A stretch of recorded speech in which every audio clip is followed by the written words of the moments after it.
destacar do Chicó, com o deporte.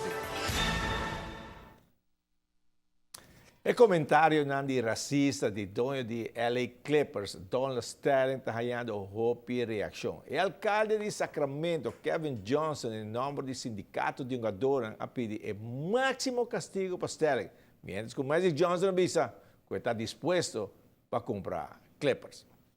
Il dia di rei hobby windsurfer Stephen Max sta ricevendo il premio Felipe B. Trump.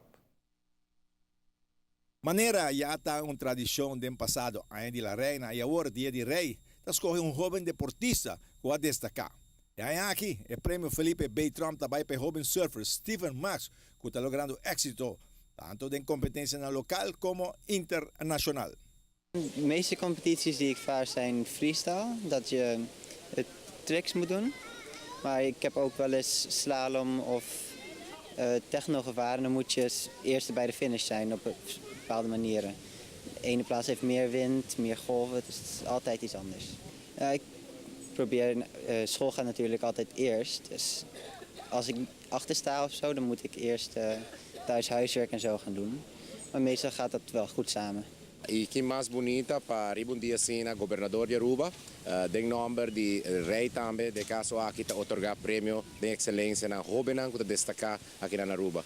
De caso aqui toca turno na Stephen Max, jovem que está destacando enormemente internacionalmente no mundo de windsurf. Está exemplo que quer para nós jovens aqui na Aruba e está mostra também com nosso jovem potencial aqui na Aruba. Jovem viaja para mira com o momento que o jovem está se algo que quizás nota positivo, essa que jovem viaja está atenção adicional de nossa comunidade, pero no momento que não destacar, essa que quizás não está guarda belegd de mesma forma. Então, o tipo de evento aqui, viaja mais estimular para nós querer de nosso jovem. Bom, para bem na jovem Stephen Max, o prêmio bom merecido, o prêmio Copa Felipe B. Trump. Ronnie?